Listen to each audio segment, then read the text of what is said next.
Okay, we got a little bit of a kiln opening here with some sgraffito. So I'll show you these fairly quickly. So this is where I do red clay, coat it with white clay, then coat it with black clay, and then use a needle to carve it all out. I have videos doing this, so you can take a look. It's basically just sgraffito, and it's been done for thousands of years. Like the Romans used to do it in their big red terracotta pottery. These are all about 3-inch square tiles, maybe they're 2 3/4. When I make frames, I cut out the square in the center and use that for a frame, and then cut out the square in that one and use that for a tile, using every little bit of clay. So these all get framed up. I have the frames already made for these.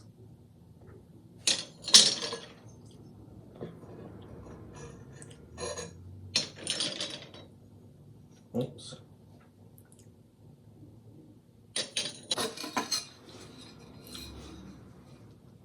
I've made the frame for this one twice and it didn't fit, and I'm hoping this one does. You can see I cut the center out and then I made that into a tile out of that one.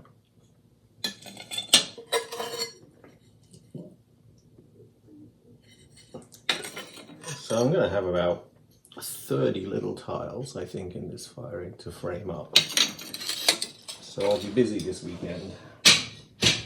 And then Jackie's got a couple of, she painted these with Kiwi Underglazes, so it was her first experiments to try the underglazes, and she really liked them.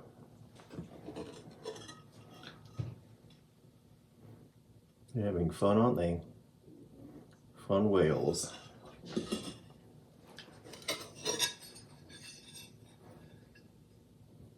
I think I'm bad for people's blood pressure, because people have said they don't like me putting the things on the side of the kiln.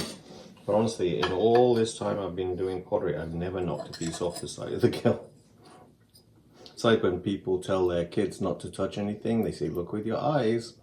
And in all the times I've been doing a gallery, it's always the adults that break something.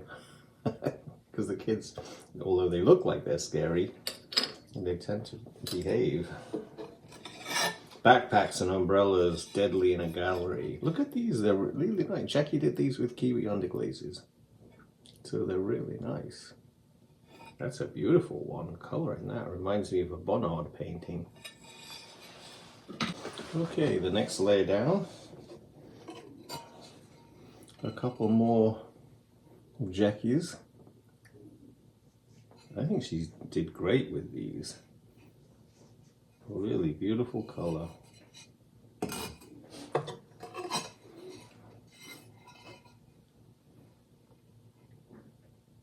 She can talk about these when we do the framing, I guess. And there's one. Getting bigger tiles now. I should have some big ones down below.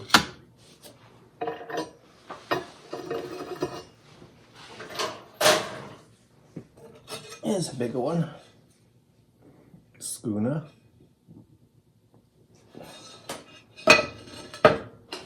And another schooner. I'll be surrounded by these soon because it's getting warmer outside today. We were up to about 65 degrees today. That's about 15, 16 centigrade. Two more little cats. But yeah, you can see there's the lime green that Jackie used in the Kiwi Underglazes.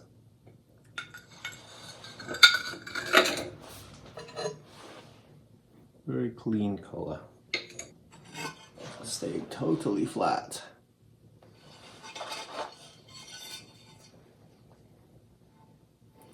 It's all in the drying to get them flat. You've got to dry them really slowly with weights on all the edges all the way around it, you know, for at least a week as they're drying.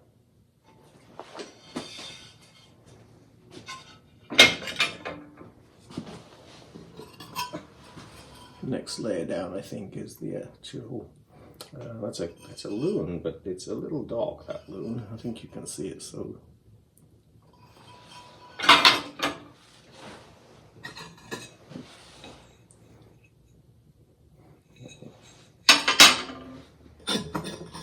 lots of framing to do. I don't know, you may be counting these, but there must be 30 frames that I've got to put together.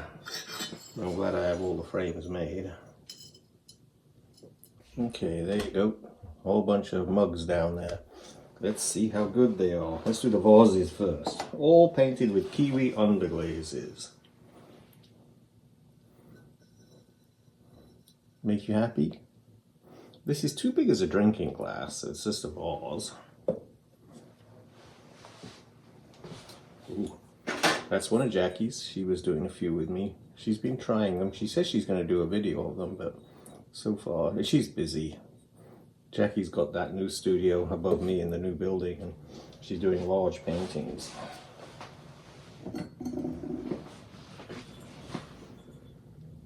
You can see the difference between my style and Jackie's style.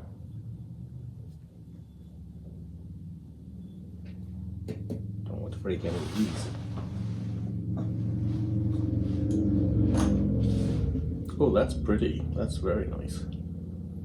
Right, I think that's the Monarch orange. I can't remember the other orange. There's two oranges there. But that's very pretty. These colors are intense.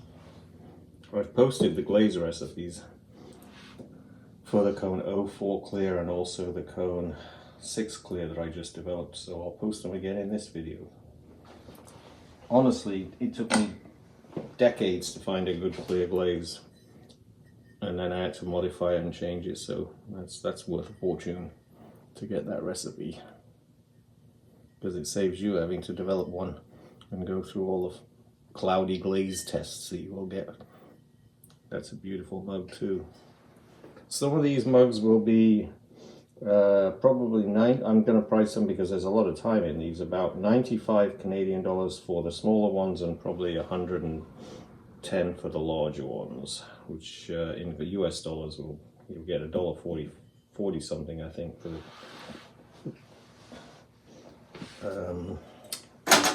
when you do the exchange rate. Wow, that's really pretty. No, you got like 2 hours of painting in one mug here.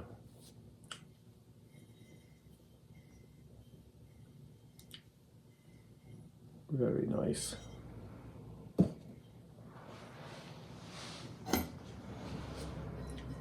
Well, if I say so myself, the underglazes, which are spectacular, my clear glaze, which is actually exemplary, and then, you know, my mediocre painting skills have improved quite a bit by having a better quality underglaze.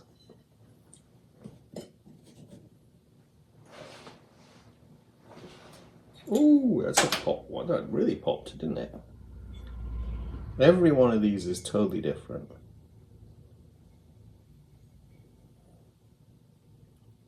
And I'm actually putting these on the display for this weekend. It's Victoria Day. In Canada, they call it Victoria Day for Queen Victoria. Let's move these off the side. Okay, let's see what else we have. All total one-of-a-kinds. I will never paint anything like this again. Every one I just feel like is an experiment. I just ordered a second set of the underglazes too, because I've run out of about 6 to 8 of the colors because I've been painting so many. I used to go over to the studio in the evenings and watch an old movie from the 1940s or 50s and then just paint a piece. So I joked to Jackie that I don't really see any of these movies, I just hear them.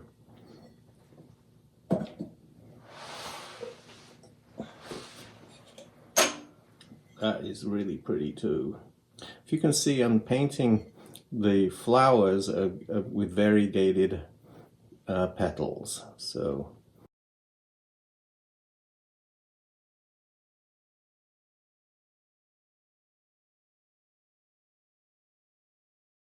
okay, blue flowers, different shape of flower too.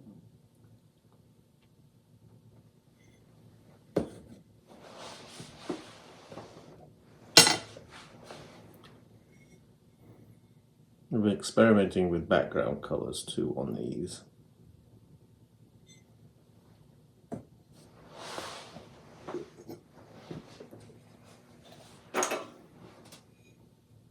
We should find some spring music to put in the background. These are fun. I like the way I did the flower there. That was something I tried. I remember doing that to see how it would work.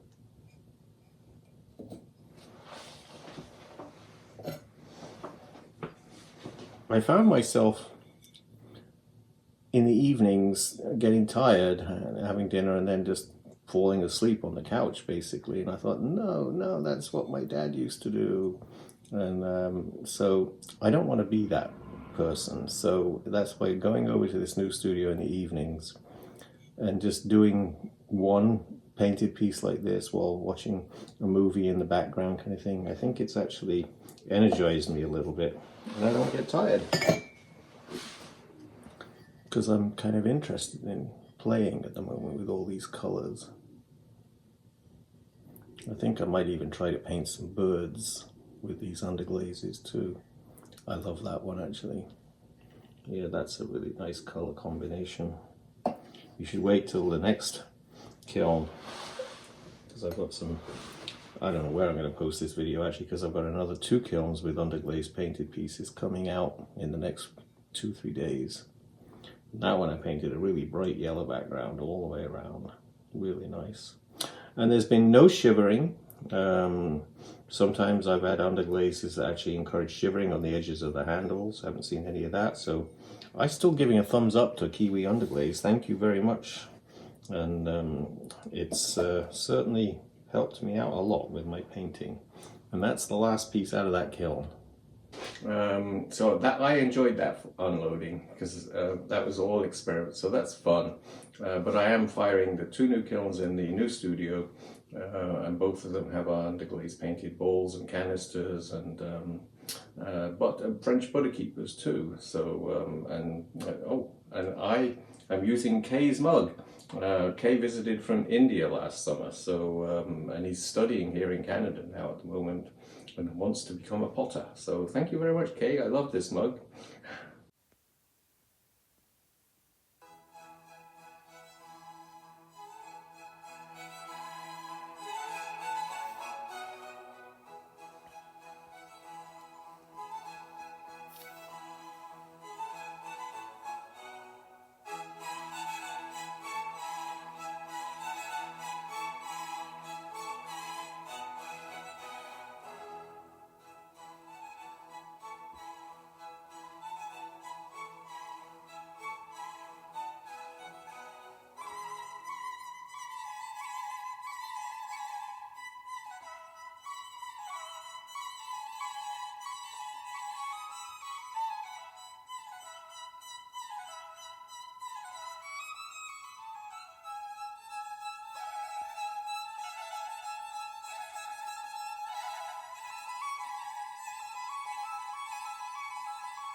presents. These are all my Kiwi Underglaze pieces that I've been painting for months, I guess. It must be a couple of months, I suppose. But since they first sent me the Kiwis, and I've been painting one, maybe two pieces a night in here, so probably a month, maybe not quite 2 months, maybe. And that's why I don't sometimes post the pieces that I've been working on in the video at the end of the video, because they may not get fired for a month, you know. So anyway, let's get to it. Right at the point, end of the year last year, and they were delivered, and it's a pottery supply house kiln. It's a Euclid kiln. Let's see what we got here. So the lid's pretty easy to lift up, and I think you can see we've got some pretty nice pieces here. I will post this glaze recipe in this video. I have posted it before in many videos. It took me years to find a good clear glaze for doing underglaze painting and slipware, but this is just an amazingly good glaze. I will recommend using calcined EPK in the recipe rather than regular EPK, because if you get the glaze on a little thick, when you're putting it on, it can actually kind of flake a little bit because it shrinks a bit too much with the amount of clay in it. But it's a really good glaze. So, and then I'll post the cone 6 one. I finally figured that out, and I balanced it, and it's looking really good too. So there's a really excellent cone 6 recipe and also a cone 04 glaze in this video, and just enjoy them because it took years to get them this good. Okay, my camera did not turn on for some reason when I just did this part of the unloading, so I just put the pieces back in for you, and so you can see them because they were all so nice. I just hate to miss this part, but anyway, these are the underglazes from Kiwi, and as you can see, I did post my video on painting in a more detailed way, but you've got some really intense depth where I'm painting light colors over dark colors to show that they have really pretty good opacity. If you get them too thick, because sometimes I get impatient, I'm painting the 1, 2, and 3 coats and it's not dry when I get to the 3rd coat, so I just put it on anyway, and I've got some little sort of like breakages, not breakages, but like little crack lines where it's shrinking a bit too much. So be careful when you paint that they don't. You're supposed to do 3 thin coats, not let it build up and really thick and wet, because then it will dry and you get these little cracks. And that happens with other underglazes too. It stays on there, but it's just that you end up with those shrinkage lines, I think. This is pretty.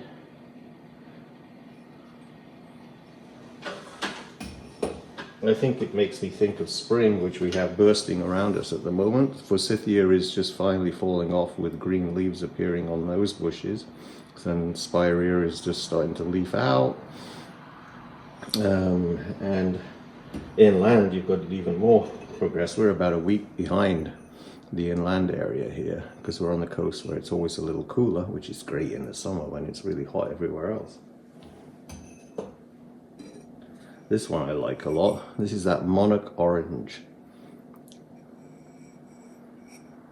Really beautiful, and I painted some of the moonlight yellow in the center there of the orange. Another great example of that orange. And of course, when I paint these after the bisque firing, they're actually pretty impervious to water, because I bisque at 01 and glaze at 04, so that's why it can stay wet for quite a while when I'm painting. So I have to be patient. When I'm doing it on B mix 5 or on a cone 6 stoneware at bisque, which is only to 06, then it soaks in so quickly. These are just lids for the jars underneath. There we go. This time the camera is staying on. Oh, I've got 2 more lids here.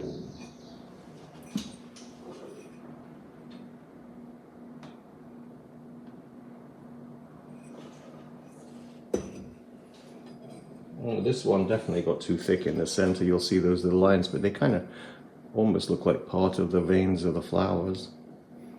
But it's where I let it get so wet and I was building up the thickness, and it gets too thick and shrinks too much. We've had that happen with the Kiwi Underglazes, the velvet line, where you just get it so thick. And these are the jars for the lids. I should show you the lids. Where are they? I would have to find the one that fits. So I'll guess at that one. All these jars will have lids like that. So I'll just show you that one, and then you'll have to imagine the lids on all the others. I could put photos at the end of the video.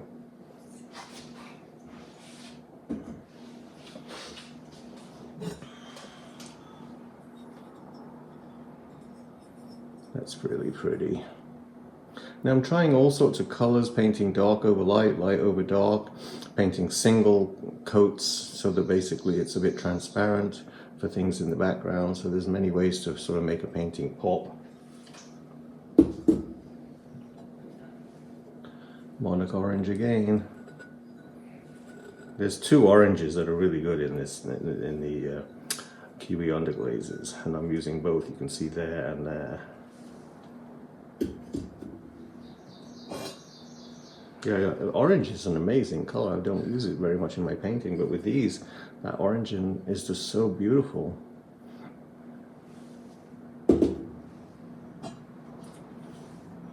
And there's many purples too, which is great that they hold in, because we bought pansy purple from Mason Stain years ago, and it faded to gray when we fired it with a glaze on called Ghostly Borate based glaze, and they said that really doesn't like purples. Well, this glaze has Ghostly Borate in it, and it actually looks really nice. Okay, a few more to go. This is one of Jackie's paintings. Nice planter. She definitely has a different style to painting than I do.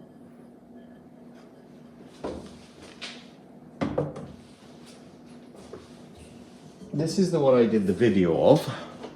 I was really trying to try every color out without kind of trying to follow a color scheme. And it worked beautifully, of course.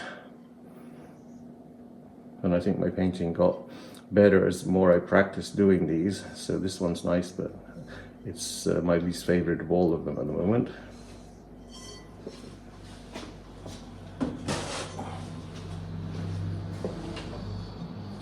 This one I didn't paint white underneath or over the red clay first and then paint on the white. I just painted right on the red clay and did a wash of greens, and I think that looks really nice. I think that's probably my favorite.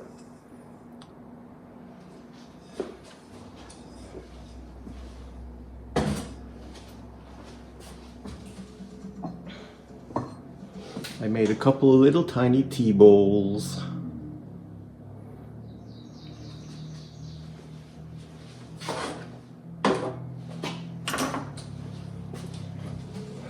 And underneath here, I just have a bunch of these for the planters, trays, and another lid for one of the, and I wiped the glaze off the bottom. I could have stilt fired these, but I didn't have any stilts here. They're in the other studio.